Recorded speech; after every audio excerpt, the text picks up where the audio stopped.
Hello and welcome back to another video feature of the Immersive Worlds Handbook. Today I'm talking about the spectacle of the Strip in Las Vegas, Nevada, and I'm focusing on various ways in which casino designers try to get us to come to their casinos for the purpose of seeing some of the amazing sights like Bliss Dancer here at the new park area outside the T-Mobile Arena. Now, when we think about the characteristic of spectacles, one of these would be sensory stimulation, visual, auditory, and so forth, techniques that get us to become interested in one of these sights, sounds, such that we come closer to that casino. So there's a sense of visibility, as we see here with Bliss Dancer at the park near the Monte Carlo. And then the last characteristic as we prepare for the Bellagio fountain show is there's a social character behind spectacle, such that many people want to see what's happening at the particular location that we are at. Now, in the case here of looking at the Bellagio, I wanted to offer some of my on-site commentary here, which I recorded at the Bellagio. Okay, so we're waiting the rest of the crowds to see the fountain here at Bellagio.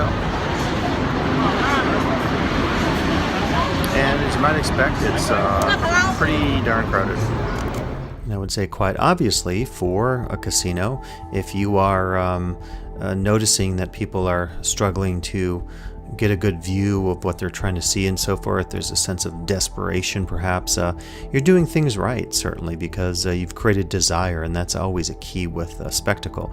Now, here's a curious thing about the encroachment of spectacle space. So I was, waiting to capture the video here at the Bellagio, and I noticed the Cosmopolitan.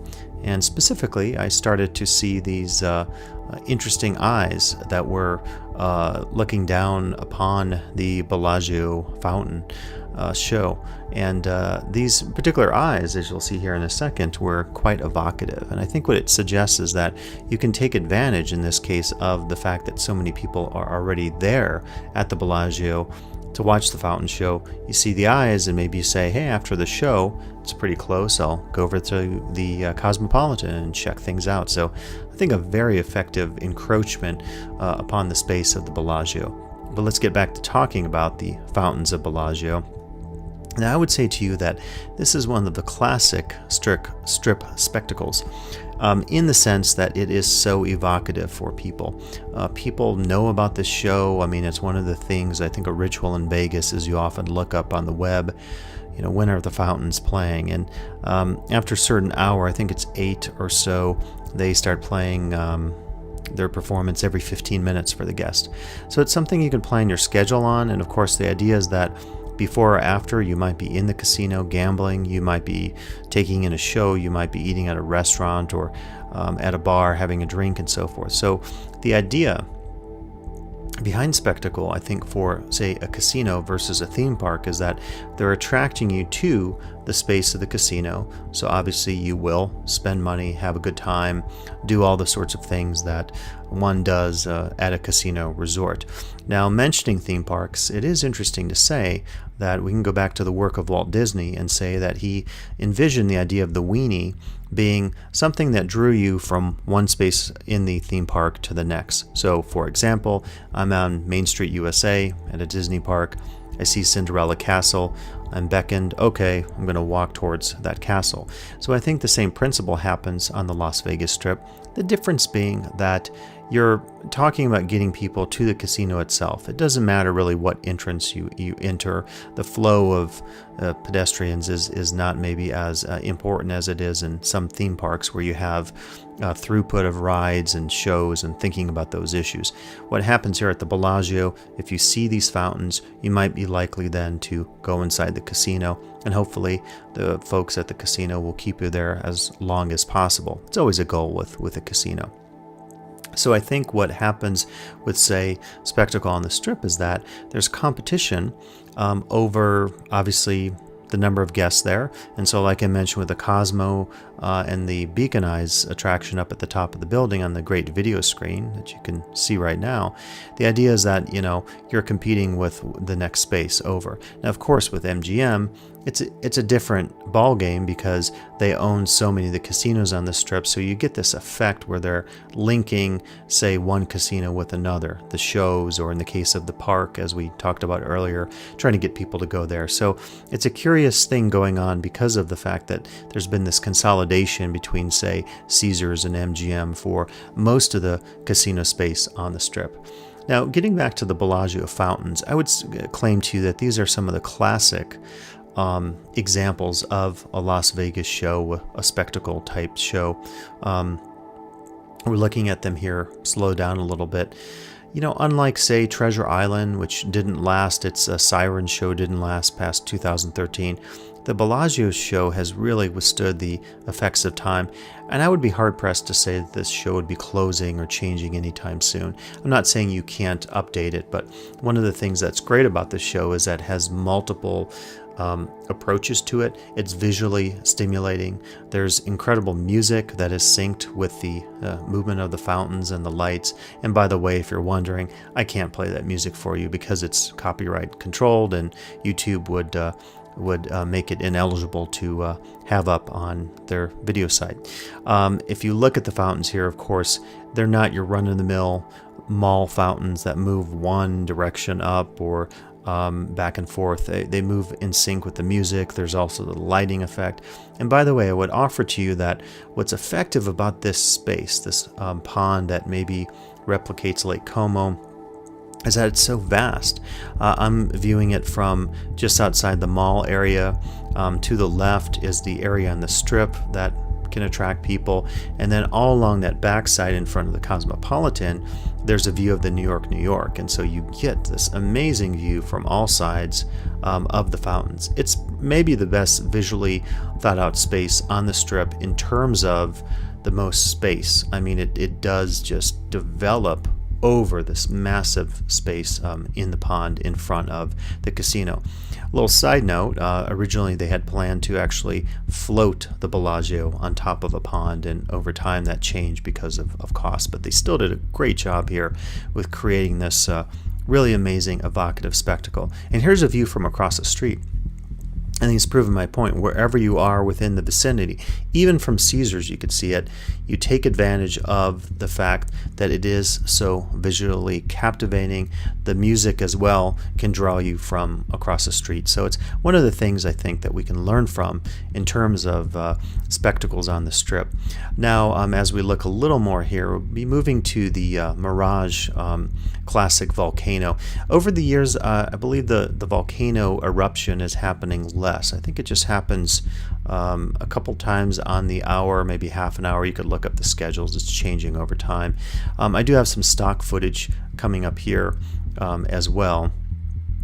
And this is one more stock footage of the Bellagio. You can never look at it enough. But we'll jump here to the volcano at the Mirage. It's one of the classics. I think over time it's maybe become a little less interesting to the guests. So the question always becomes, how can you update? If this is your key feature, it also really does serve to effectively, and you're seeing the eruption there, identify with the guests the identity of your casino or your casino resort. This is a shot I took just during the day of the volcano area. And a little later we'll talk about architectural features that serve as a form of spectacle, say at the New York. And my general sense is that those are less effective than, say, the Bellagio form, which has a more performative nature to it. Here's some more stock footage we're looking of the Mirage as well. So earlier I was mentioning the idea of the architectural spectacle. It's technological as well. You go to Fremont Street and you think about the light show there. You go outside Planet Hollywood. That video screen they have in front there is massive and is its own sense of spectacle, drawing you to the strip. This gives you a sense of just a variety of the images you might see down by that same area by Planet Hollywood. So all of these I think are effective in conveying that sense to the guest of please come here. Paris does this for sure with its architectural symbols. I think it's a key one that we notice. And this time-lapse stock footage, the Stratosphere, strangely enough, didn't do this. And maybe it was its location, maybe it just wasn't executed effectively, but people just didn't see it maybe as interesting as you thought it would be, which is kind of surprising. But let's jump back to another traditional spectacle no longer with us. This is the Treasure Island Pirate Battle. And this is, I think, was a classic one. It had the most theme parky feel to it, if you will. The Treasure Island over the years has changed, and I think that change has ushered in this new era in which we're leaving behind the pirate theme. A lot of people, of course, refer to the casino only as TI now, so it's one of these that, like the Luxor, maybe is de-theming or re-theming a little bit. I'm showing you different still images here over the years so you can see some of the change that's happened. It's fairly dramatic. And if you go inside the casino, you still see the signs of the sirens. The gift shop is no longer there, but you still see the siren statue as you leave the main casino. Now, in a little bit coming up, and I'll say it now because it's going to be fast, it's my only video I have of the old pirate show. So you're going to see it. They're very fast clips and not very good clips. So here they are now, starting. You'll get a sense of it. Very, very brief. Just took little videos years ago. And one of the things is over the years, they changed the pirate battle. In its last version, before it closed in 2013, they tried to make it a sexier show. It was almost raunchy. Some of the scripts they used, sexual innuendo and so forth. So no longer with us. Now, one that is still with us is a different form of spectacle, and that is the Luxor. And of course, when you go to Luxor, you often see the massive beam of light that you can actually view in outer space. And so it does, I think, attract you to that part of the strip. It's maybe not as captivating as, say, like the Bellagio, but you get a view of it here, and I think in this time-lapse video, it does really draw attention to the fact of the architecture of the Luxor. And I would say, even though they've moved away from the Egyptian theming there, the building is still very evocative in its simplicity in terms of its form. Now, looking at Caesar's Palace, I thought we should talk about an interior version of a spectacle, and this is the Fall of Atlantis show. Now, this is an interesting one because I think it has, it's been revised over the years, but I think it has almost I don't know if I'd want to say carnivalesque or cartoony side to it. So I was getting some footage here. I recorded this with the Blackmagic Pocket Cinema camera. And I was right next to a subwoofer, and I have to be totally honest with you, I was recording this, and I was getting blasted, and I got to a point where I said, I think I have enough footage. I just couldn't, it was so loud, it was just overpowering, and maybe it's because I was next to the subwoofer. But this is one of these where, again, it has a classic, I think, appeal to it. It's inside the casino, and if you want to see it, or I should say it's inside the forum shops, and if you want to see it, you have to go all the way to the end of the forum shops. So it's pretty effective in the sense that you are drawn through the shops, maybe even go inside the casino and so forth. And so it's one of these where I think it allows an opportunity to, inside the forum shops and Caesar's Palace Casino, move the flow of pedestrian traffic in such a way effectively that maybe you can get people to spend their money to visit restaurants and shops and take in the many sights and sounds that are part of your visit to Caesar's Palace. So I would probably offer to you that's one of the most effective of the interior forms of spectacle. And there aren't a lot of these left. I think we've pushed a lot of the activity in general on the strip to the outside. Think Bally's, the new mall, the park area, MGM, the Link. The Link has the Ferris wheel, which I haven't featured in this video, but that's another spectacle, obviously, that attracts you to the hustle and bustle of the mall area. So this is one on the inside, and you don't get a lot of other casinos or malls that have this. The old Aladdin had a little more of this with one of their rain shows themed inside the mall there. It's now the Miracle Mile shops and so forth. So This is, I think, a blast to the past, a bit nostalgic perhaps, and the audio animatronic figures as well, right? So, I mean, it's something that you just don't see in any other casino that I'm thinking of at the moment on the Strip. Okay, and coming up next, this will repeat some of the stuff I just talked about, but this was my on-site commentary talking about how the Fall of Atlantis show works in terms of its relationship to the rest of the space inside Caesars and the Forum shops. Okay, so behind us is the classic Atlantis show, and this is one of these that, yes, indeed, it's inside, but it does bring people in. And so the spectacle's indoors, but it's an opportunity for people to pretty much to get to the spot of the mall. You have to go all the way through the Forum shops. So it's a good design strategically that if you want to see the show, you have to get inside to see it. Of course, assuming that you know that it exists. Okay, so we'll leave Caesars, and I thought we should look at Fremont Street. I took quite a bit of video on my trip in August of 2017. The Viva Vision Light Show. I shot this with the Blackmagic camera. This show has changed over time in terms of its content, the music, even the name of it. I believe it was called The Experience before. This is one of these I think is super effective. And if you think about, using this space in this way, creating this canopy, it is a way of unifying the entire space, but also offering to the guests an incredible spectacle, an amazing show with light, with sound. There's the Slotzilla above, so it's really cool, I think, in multiple senses here at Fremont Street. One of the goals with spectacle is to always create, quite obviously, excitement, such that people desire to see the spectacle. So it's a very, in a sense, a reminder of what Marx talked about in terms of the commodity, right? Not so much the fetishism, but I guess you could say the fetishism, but the desire for that commodity. In this case, right, it's an event, it's something visual, but at the same time, of course, going back to Disney's insights, it's about creating the desire in one location and then transferring the flow of people to another location. And in Vegas, it's all about flow. So we're going to check out Bally's right now, and we're not going to see tonight the Swarovski crystal display, but it's another one of the newer spectacles on the Strip that certainly is worth checking out. We'll take a look at it visually. And I wanted to see the new entrance to Bally's, which I've been working on for quite a few years, and I haven't actually seen it since I've been here the last time. Okay, so along with Bliss Dancer here, the Swarovski Starburst is one of the newest spectacles on the Strip. I would say these are the two newest.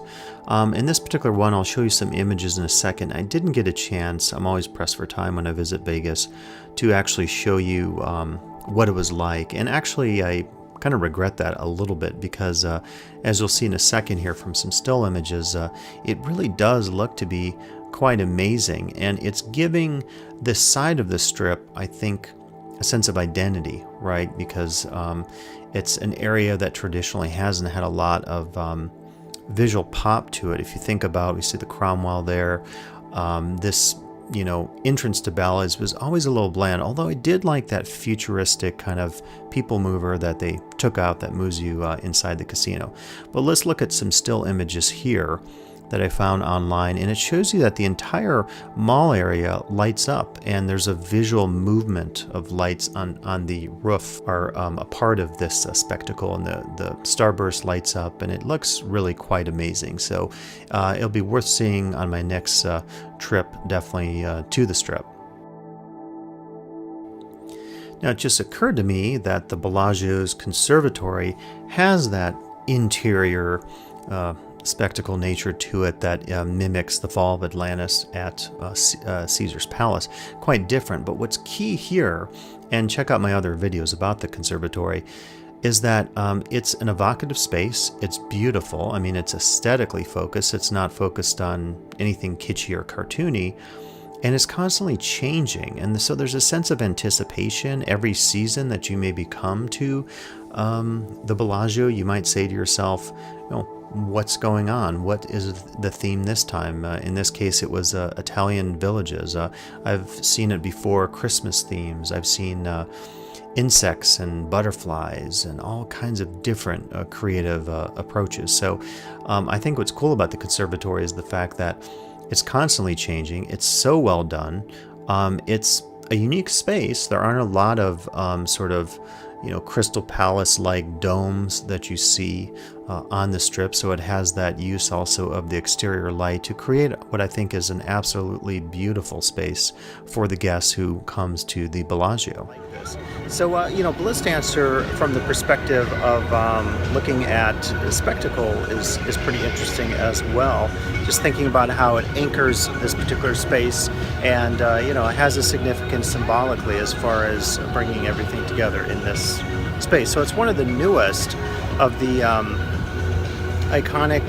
It's not it's a visual piece of art, but it doesn't have movement or kinetics, except of course for the lights. So there is a bit of movement there to be noted. And so this is Bliss Dancer and the significance of this sculpture. And I, by the way, have another video just focusing on what this sculpture is all about, so check that one out as well. But in terms of spectacle here, this originally was at Burning Man. And it's quite amazing, as you saw in that previous footage shot on site and that I recorded. At night, it's quite evocative, and during the day it is as well. I think my footage here, hopefully I'm going to pan around a little bit, because what's really cool about Bliss Dancer is that from all angles, if you look at it at this sculpture in a photographic sense, you get a sense of how it is transecting the various spaces. And of course the flower-like structures that remind me a little bit of Gardens by the Bay in Singapore also do this too. But there's some just very interesting visual things going on. There's so much movement to this sculpture. It is definitely, I would say, evocative of the Burning Man spirit. So for me, there's something quite amazing in using this, as I said in my on-site commentary, to anchor the space here. I think if you just had a park with these, sculptures that are fine, but they're not, they're not amazing, I would say. They're perfectly fine. But the Bliss Dancer sculpture as an anchor really establishes, I think, an identity. It allows the guest to have a symbolic association, in a sense a weenie type association, as we talked about earlier with the work of Walt Disney. It transforms the space. It gives it something visually quite different. You still see the New York there, which I said earlier has its own architectural spectacle to it in terms of the buildings are quite interesting to look at and are evocative and symbolic. But just look at this form here. I mean, it's just absolutely marvelous in terms of the movement. I mean, the fact that sculpture can convey movement in this sense, I think, is absolutely brilliant. It's just amazing to think about how so much is conveyed in a static form. And again, at night when the lights come on, it's just amazing. So I think it's another sign of how the Strip is changing, it's transforming, but guess what? Spectacle continues to evolve along with it. So I think as we continue our journey throughout Las Vegas, going down the Strip, I hope you'll look out for some of the signs here of the spectacle that you note, and we'll see new ones certainly in the years to come. And go out and enjoy these on the Strip, because they do give the Las Vegas Strip a character that many other places around the world try to imitate in their own interesting ways. So a lot to think about here in Las Vegas, Nevada. With the Mirage Volcano behind me, please come back for additional video features of the Immersive Worlds Handbook.